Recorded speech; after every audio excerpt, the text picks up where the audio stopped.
Welcome to the Deep Dive. Today, we're jumping into a really interesting moment, the U.S. presidential election of 1848. Yeah, it's one of those elections that often gets overlooked, doesn't it? It really does. But Yeah. it's actually, well, pretty pivotal. We think this deep dive will show how it kind of set the stage for huge conflicts down the road. Absolutely. Think about the timing. The Mexican-American War had just wrapped up. Right. And the U.S. suddenly had all this new land, California, Arizona, New Mexico, bits of other western states too, a massive amount. Huge. And that immediately brought up the big, unavoidable question, didn't it? Slavery. Exactly. What happens with slavery in these new territories? It wasn't always shouted from the rooftops, but that was the underlying tension. You had this growing split, the industrial North versus the agrarian South, which was so dependent on enslaved labor. Mm-hmm. A fundamental economic and increasingly moral divide. And the main parties, the Democrats and the Whigs, they were still dominant, but something new was brewing. A third party, which really shook things up. It really did. It forced the issue. Okay, so let's get into the who's who, the main players. For the Democrats, you had Lewis Cass. Lewis Cass, yeah, a seasoned politician. His big idea was popular sovereignty. Popular sovereignty. So basically, let the people in the territories decide for themselves. That was the pitch. Let the settlers vote on whether to allow slavery or not. He framed it as, a democratic solution, a compromise to keep the Union together. Sounds reasonable on the surface, maybe? Well, yes, but it kind of ignored the moral question entirely, didn't it? And also the practicalities of how that would actually work without conflict. It was less a solution, more kicking the can down the road, maybe even adding fuel to the fire. Okay. Then the Whigs. They went a different route. Zachary Taylor. Oh, a completely different. Taylor was old, rough and ready, a huge war hero from the Mexican-American War. But zero political experience, right? None whatsoever. He'd never held office. His actual stance on slavery, pretty much a mystery. So the Whig strategy was just ride the popularity wave. Basically, yeah. Bank on the hero worship. Get him elected and figure the rest out later, perhaps. It was a gamble on personality over policy. Risky. Yeah. Definitely risky given the stakes. And then, complicating things even further, Martin Van Buren. Ah, yes. Former President Martin Van Buren making a comeback. But not with the Democrats this time. No, he was heading up the new Free Soil Party. And their platform was crystal clear, no ambiguity there. Free soil, free speech, free labor, and free men. Catchy slogan. Very. And it meant exactly what it said. Stop the expansion of slavery. Full stop. Did Ed Van Buren actually think he could win? Or was it more about making a statement? He was a very shrewd politician. He probably knew winning was a long shot.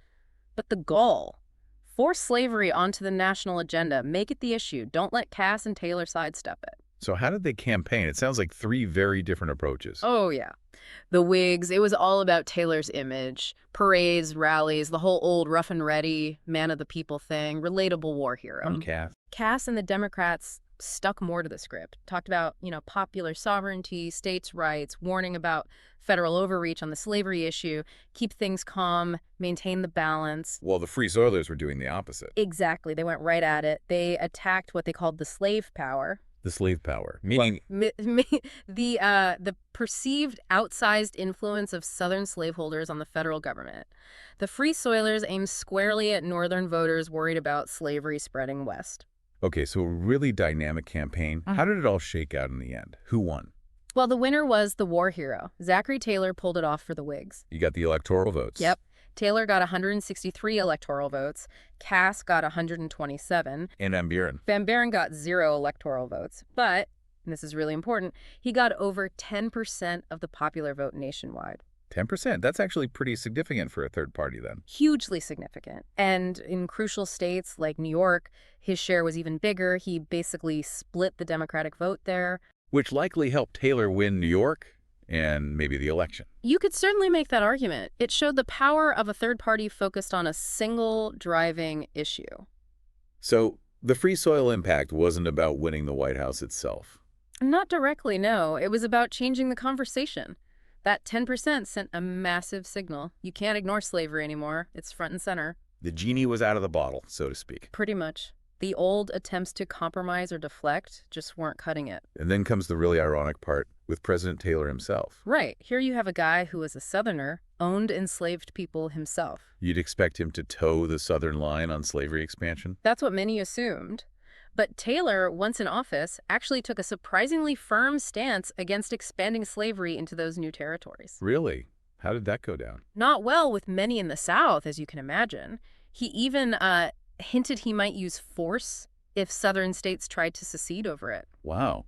A Southern slave-owning president threatening force against secession over slavery. Yeah. That's unexpected. It really was. A potential turning point, maybe?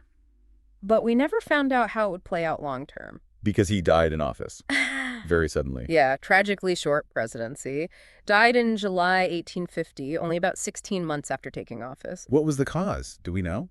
It's still debated. Officially, it was some kind of acute gastroenteritis, maybe cholera morbus, possibly linked to heat stroke after a long 4th of July event. But, the suddenness led to speculation over the years. His death changed everything, didn't it? Immediately, his vice president, Millard Fillmore, took over. And Fillmore was different on slavery. Much more willing to compromise, you could say.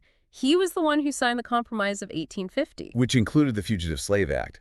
Hugely controversial. Extremely. It really inflamed tensions further, especially in the North. It makes you wonder, what if Taylor had lived? Yeah. If he'd stuck to his guns against expansion, maybe vetoed parts of that compromise, history could look very different. It's one of those big what-ifs. Taylor's strong stance, even coming from a Southerner, might have altered that whole negotiation. So when you look back at 1848, it's not just about Taylor winning.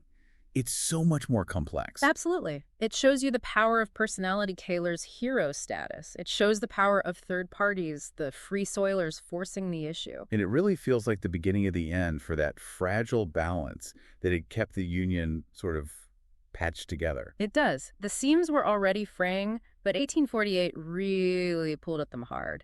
The election kind of ripped the veil off the slavery debate. Yeah, it's like the quiet election of a war hero was actually the moment the silence broke. The start of the path really towards the Civil War. It feels that way in hindsight, doesn't it? The fuse was lit, even if people didn't fully realize it at the time. Which leaves us, and you listening, with a pretty big thought to chew on. Indeed.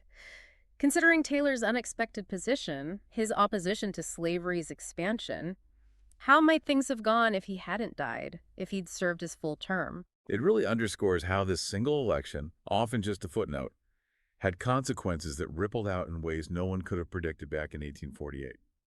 Something to think about.